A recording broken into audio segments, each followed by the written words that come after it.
Hi there, it's Nicole for Lawn Fawn, and today's card showcases the new Elphie Selphie stamps and coordinating dies, as well as a zigzag rectangle stackable die and the new little picket fence border, paired with some older Lawn Fawn dies as well. To start my card, I'm going to create the background, die cutting some mermaid blue cardstock with a dotted rectangle die. This is from the small dotted rectangle stackable collection.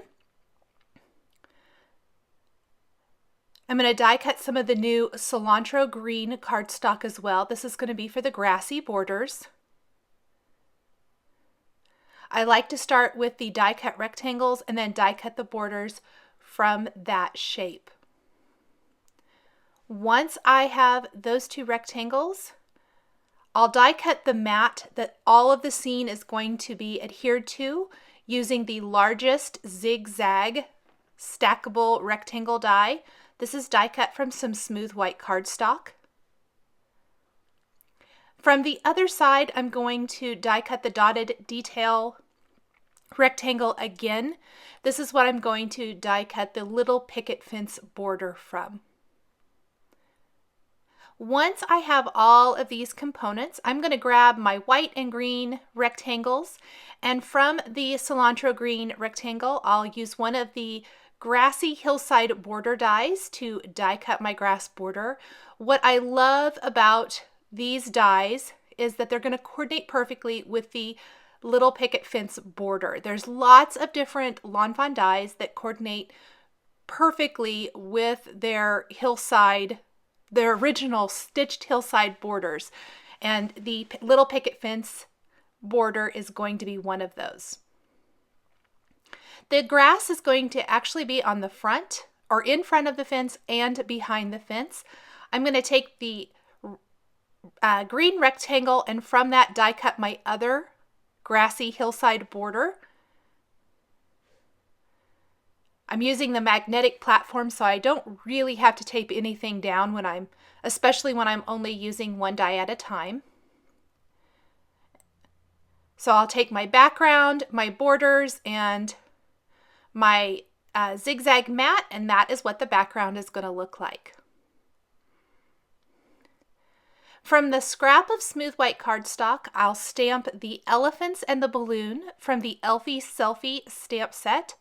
I'm using the Misty so I can stamp them all at once and stamp them one on top of another to get really nice stamped impressions.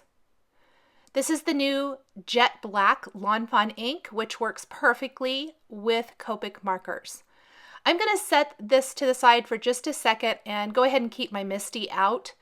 Take my background, use my magnets to hold it in place, and take two of the greetings from the Elphie Selphie stamp set and line them up there at the top of my background. Once I have those exactly where I want them to go, and I've used my borders as a guideline to get the spacing exactly the way I want it to look, I can move my borders out of the way and stamp my greeting right there at the top of the mermaid blue rectangle background.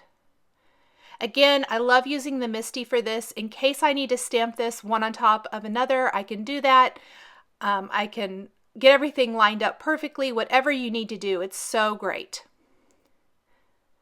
Go ahead and set all of that aside and start coloring in my elephants using Copic markers. I'm using warm gray markers to color in the elephants and a little pink for the insides of the ears. The base of the elephants is warm gray 3.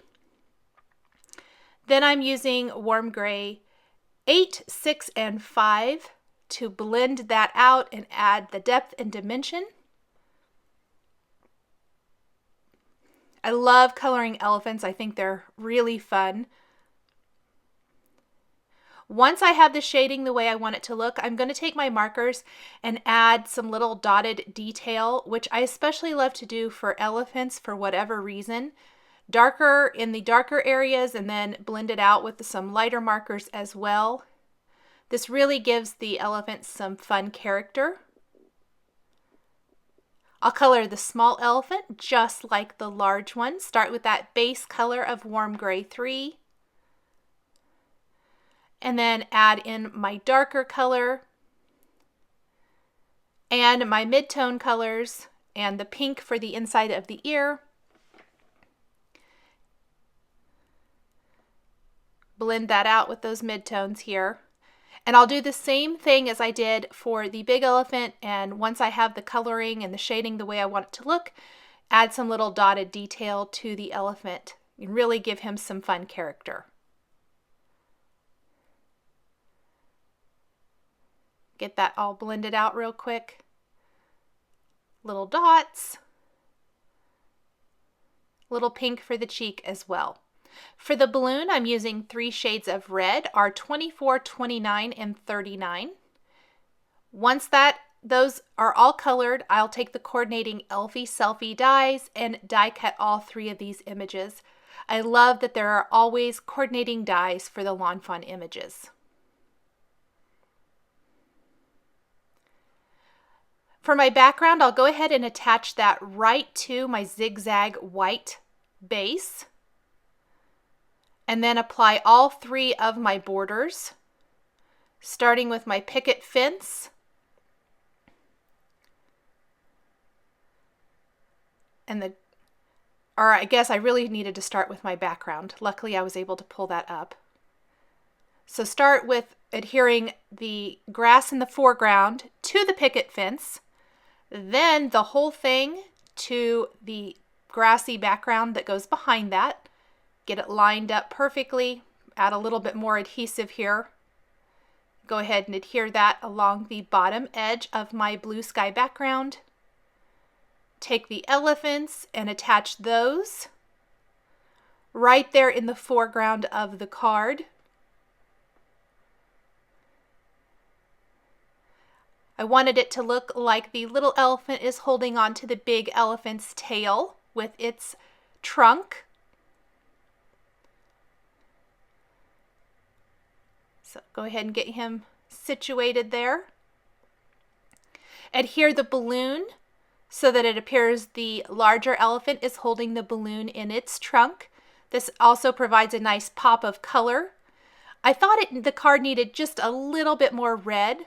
So first I'll add some white dots to the cheeks on the elephants, plus a little highlight to the balloon. The Wink of Stella clear glitter brush pen to the balloon for some sparkle, and then take a couple of the heart images from Elphie Selphie, stamp those next to the greeting up at the top. I've got both the large and the small hearts.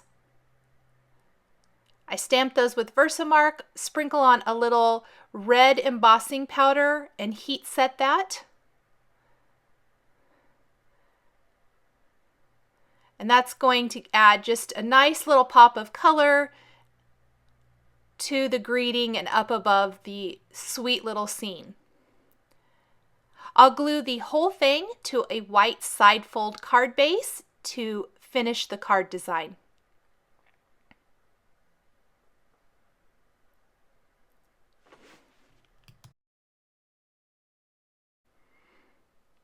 Thanks for joining me for this belated birthday card showcasing the brand new Elphie Selphie stamp set and coordinating dies from Lawn Fawn. The supplies I used to create this card are listed and linked below the video here on YouTube. Here are a couple more cards showcasing Lawn Fawn stamps and dies that you might be interested in. Thanks for watching, and we'll catch you next time.